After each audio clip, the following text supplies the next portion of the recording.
As minhas palavras também serão breves e terão de ser, porque, como disse a cada um dos meus colegas, o grande enfoque é para os especialistas e para esse diálogo. Mas quando começamos a trabalhar nesta matéria, estava a iniciar algumas notas, que depois rasguei e coloquei fora e trouxe um livro que li há uma série de anos, que eu não sei se alguns estudantes de gestão, se não o leram, deviam o ler, não é?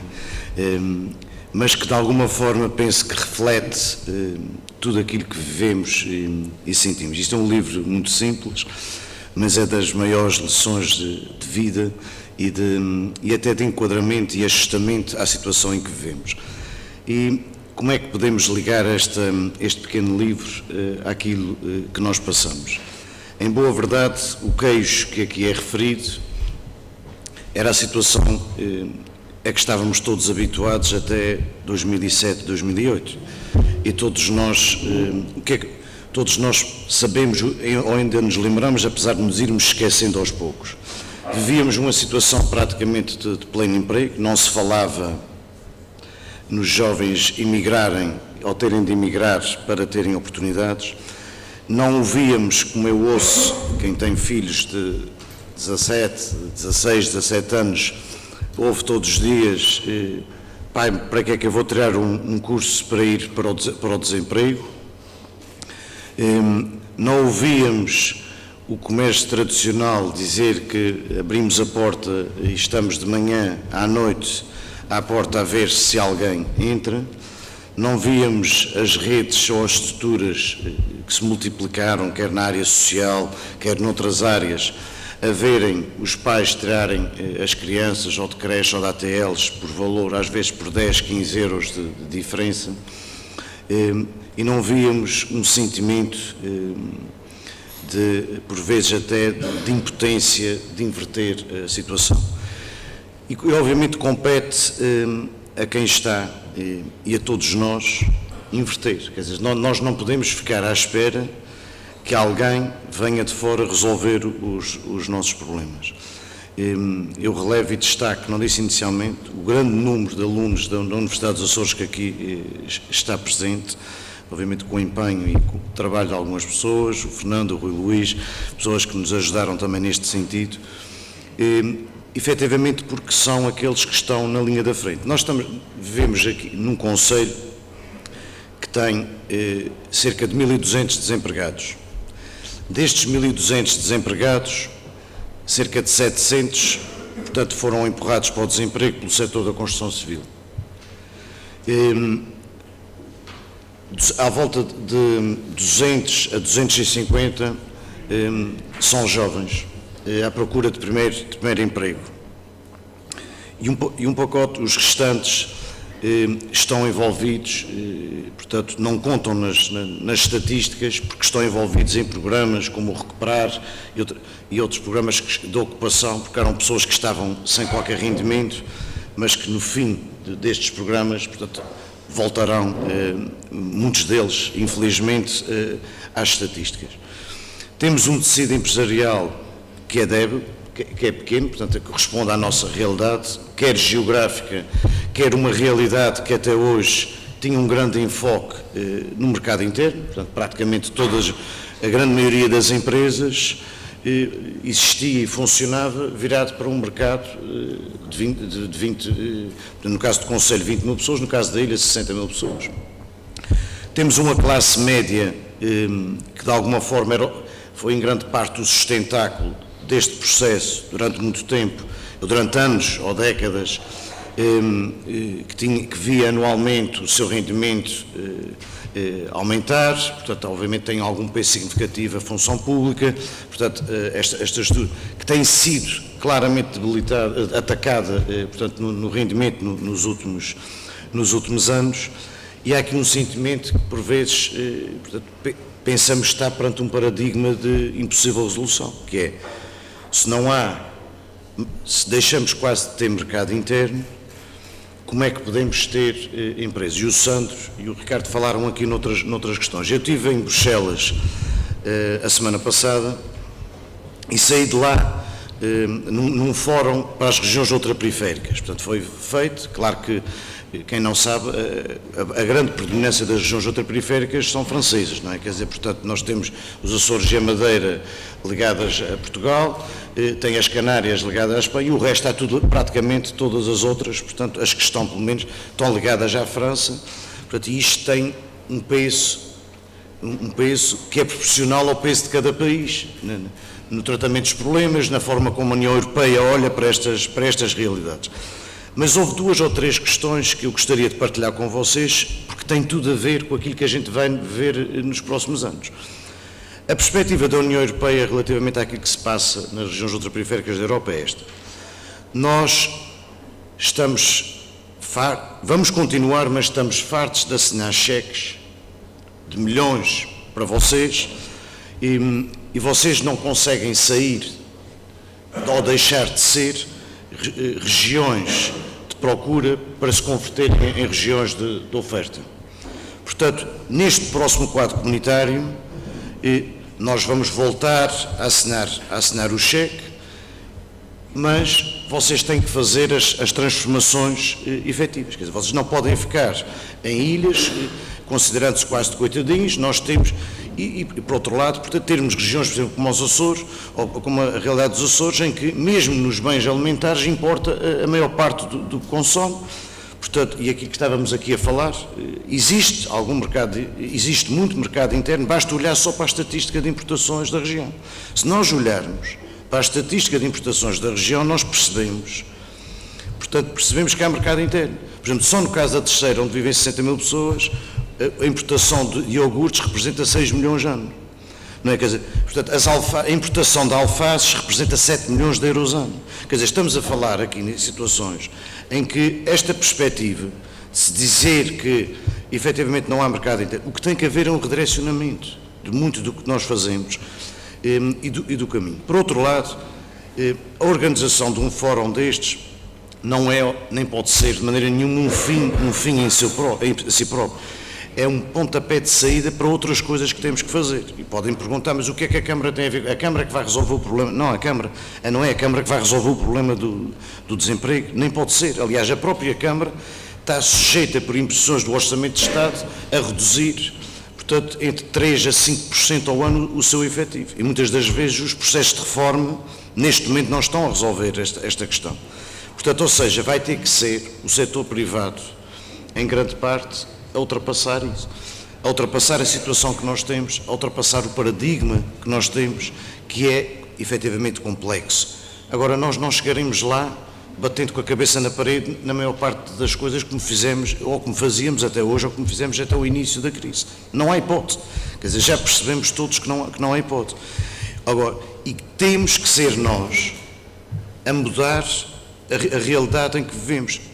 Quando apostamos neste conjunto de pessoas que aqui estão, é porque efetivamente no meio de tudo isto que nós vivemos há casos de sucesso, há pessoas que conseguiram dar a volta com questões como o Sandro referia há pouco. A inovação não precisa ser, tornar aqui uma ideia de que é inovadora a nível mundial. Aliás, vou-vos contar aqui um pequeno episódio que se passou nesse fórum das regiões ultraperiféricas, a propósito da questão da inovação e da aposta no conhecimento, etc., porque a União Europeia continua a dizer que a inovação é uma questão, o conhecimento é outra completamente distinta para uma realidade geográfica como a nossa e, portanto, e para a dualidade de meios que temos. Um dos oradores foi convidado para apresentar um exemplo de um cluster de conhecimento na área da investigação, das tecnologias da informação, mas certamente quando a organização o contactou, ele não deve ter contado a história por completo. Portanto, e depois, em direto, numa sala com 700 pessoas, todas as regiões ultraperiféricas, ele foi convidado para apresentar um caso de sucesso. Espero que alguns de vocês não tenham casos de sucesso parecido com este que eu vou contar. Ele começou por contar que apostaram num cluster de conhecimento e, no espaço de um ano, conseguiram atrair para uma região ultraperiférica cerca de 30 investigadores ligados àquele projeto, formaram um cluster e começaram, portanto, a expandir-se, portanto, o volume de negócios crescia exponencialmente, portanto, tendo como clientes a Apple, a IBM, portanto, todas essas, portanto, essas grandes empresas de tecnologia, portanto, e a partir daí a empresa explodiu. E eles apostaram muito para atraírem esses cientistas, portanto, na qualidade de vida que nós conseguimos proporcionar, portanto, numa realidade como esta, que é às 5 ou 6 da tarde, não temos o trânsito, às 2, 3 horas, 4 horas por dia, na maior parte, por exemplo, mesmo em Lisboa, se passa para poder chegar a casa, portanto, é transformada em tempo útil para a família, para o lazer, etc. Portanto, eles fizeram um trabalho muito bem feito de acolhimento, prepararam, portanto, com colégios locais, porque alguns deles exigiam um determinado nível de ensino, portanto, para os filhos, etc., porque estavam em escola, fizeram esse trabalho. E ele começa a contar isto, e a moderadora, que era francesa, de vez em quando interrompia-o e dizia: vem, como é possível, é por aí que todos têm de ir. E ele depois pede a palavra e diz que queria acabar a história. E para acabar a história diz que ao fim do 3º ano o cluster desapareceu. E nessa altura faz-se um silêncio numa sala e desapareceu porque a IBM foi buscar 17 técnicos, a Apple foi buscar não sei quanto, e ele, quando chegou ao fim, ficou sozinho, portanto ficaram apenas 2 que não tiveram mais capacidade de fazer.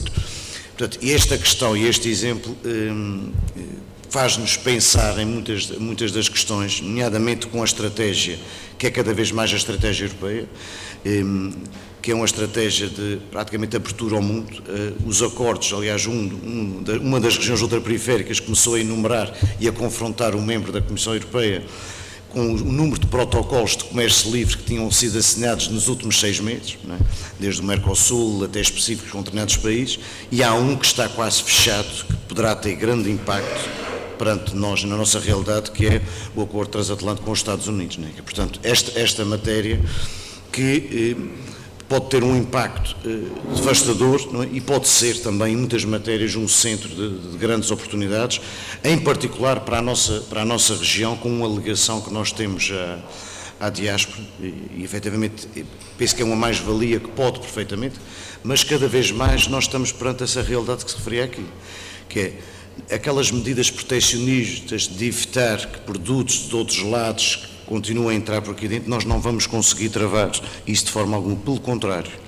Cada vez mais o mercado e o nosso pequeno mercado, que às vezes nós dizemos como é que é possível, às vezes, e chega a algumas das grandes superfícies e digo como é que é possível ter aqui limões da República Checa, portanto, limões da República Checa, como é que é possível ter determinado tipo de produtos daqueles e aqueles preços, não é? Portanto, esse tipo de realidade nós não vamos conseguir, vai ser sempre um constrangimento fortíssimo. E eu vou terminar já dizendo o porquê que se encontrou, e tal e qual como ontem num programa da RTP perguntava, mas para quem é este fórum? Para quem é que a Câmara organiza este fórum? Para que público? Não é? Este fórum é para tudo e para todos. Este fórum dirige-se, portanto, a alunos do curso de Economia e Gestão, que ao contrário da minha geração, da nossa geração, quando acabava o curso tinha 7 lugares para escolher para onde é que queria ir. Não é? E agora alguém lhe diz que tem que ter capacidade de criar. É verdade. Nem toda a gente pode ser empresário. Aliás, a primeira questão. Portanto, algumas e muitos de vocês vão ter que ser integrados no tecido empresarial existente, e a própria Câmara de Comércio dizia há pouco. Sem a integração de vocês no tecido empresarial existente, o salto que tem que ser dado ao nível da inovação, da transformação, não será possível. Portanto, e neste sentido o Governo tem um pacote e tem que intensificar essa facilidade de integrar no tecido empresarial existente jovens qualificados. Tem que ser virado, e aqui há uma aposta grande, vocês veem no programa, na questão do franchising, no modelo. Nós temos um problema profundo que quase toda a gente tem, que é o problema do comércio tradicional e da necessidade de revitalizar o comércio tradicional. Que, quanto mais a abertura do mercado na globalidade, quanto maior é, mais difícil é a perspectiva. Mas há situações em que as pessoas conseguiram dar a volta. Há locais, e vamos ter aqui alguém que partilhe. E quando tem aqui network, espaço network, é para vocês colocarem questões. Tem a questão da banca, como é aqui dito, a banca afogou as empresas, em grande parte. Eu várias vezes em intervenções públicas que tive disse, quer dizer, qual de nós é que quando, por exemplo, fez a sua casa, não foi contactado pelo seu gestor de cliente a dizer, epá, muda os móveis todos, muda o carro todo, mete tudo isto no empréstimo, não é? Que isto a 40 anos só dá 60 ou 70 euros mensais, quer dizer, portanto, a própria banca que teve um papel, e fez o mesmo às empresas, só precisava uma máquina não, portanto, muda a fábrica toda, não é? Quer dizer, porque tens aqui o crédito, o cheque está aqui feito, é só levantar, etc. Portanto, e de uma hora para a outra estrangulou. Portanto, qual é o papel da banca neste novo modelo? Que é isso que está aqui, que tem que ser claramente desafiado. O que é que nós podemos contar com o papel da banca nesta nova realidade? Porque, efetivamente, todos nós, apontar botes expiatórios para o ponto a que nós chegamos é o mais fácil, todos nós tivemos responsabilidade. Portanto, não há ninguém que passe imune à situação. Só que, infelizmente, este diagnóstico não nos resolve a vida. Portanto, a gente tem que perceber o que é que cada um de nós pode fazer para nós podermos sair de onde estamos. E como dizia há pouco, deixarmos de ter uma realidade como é aquela, que é ter miúdos de 17 anos a dizerem-nos, pai, o que é que eu vou fazer para a universidade? Portanto, ou então eu quero viver no meu país, mas vocês, a vossa geração, não me criam o mínimo de condições, eu quero viver na minha região, no meu país. Portanto, esta situação tem que ser invertida, nós não podemos continuar a ter 700 pessoas, no caso deste Conselho, mas no caso multiplicados pela região, portanto, que todas que saíram do setor da construção civil, que estão nas estatísticas de desemprego, que continuam todas a pensar que vão voltar todas a trabalhar no setor de construção civil, que isso não será possível. Mas estamos a falar já de uma faixa que vai precisar dos empreendedores para poder ter capacidade de os absorver. Não é? Portanto, há aqui desafios enormes que estão pela frente. E a escolha destes temas tem muito a ver com isso. A pensar não só nos exemplos, mas nos novos meios. Como é que se pode dar a volta? Há imensos casos, há vários casos de sucesso. O caso da merenda portuguesa é efetivamente um dos exemplos que é falado, mas outros casos que podem servir, portanto, de motor e de estímulo. A última coisa que vos queria dizer, antes de passar a palavra ao painel, é que, da minha parte, em termos pessoais e da parte da Câmara, nós seremos os últimos a atirar a toalha ao chão. Porque este Conselho, ao contrário, portanto, nós caímos em cima de tudo aquilo que caiu nos outros, mais o problema do impacto da redução da base. Portanto, pode-se imaginar, portanto, o que é que está a cair em cima dos ombros dos empresários deste Conselho, e não só daí, porque há muitos empresários da terceira que estão perfeitamente afetados. Nós estamos a falar de cerca de menos 30, em cima de toda a crise económica e social, menos 35 milhões de euros ano a circular numa economia com esta dimensão e com esta escala. Portanto, mesmo aqueles que vêm de fora percebem o que é que eu estou aqui a dizer. E percebem o que é que motiva a Câmara a atirar-se para este tipo de fóruns e a meter-se na linha da frente de que alguma coisa tem que ser feita. Nós temos algumas janelas de oportunidade, não é?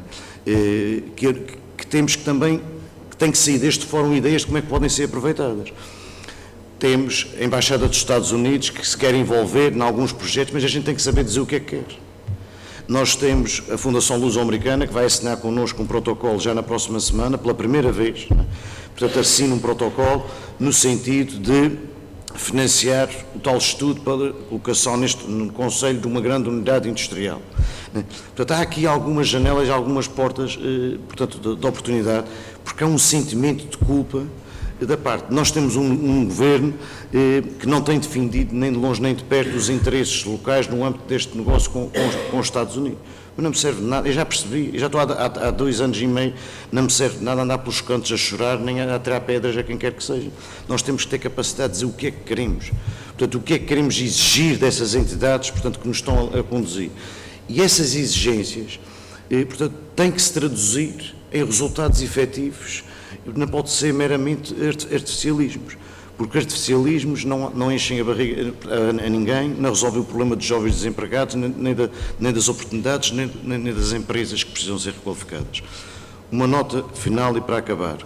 os novos modelos de financiamento. Nós temos uma realidade, e aqui foi falada e aflorada pelos meus dois colegas de abertura, nós temos uma realidade que também pode ser transformada e tem que ser transformada numa oportunidade. Nós temos um sistema de incentivos muito majorado em relação àquela que é a média nacional. Portanto, e é uma das coisas que a Europa diz, relativamente às regiões ultraperiféricas, que faz.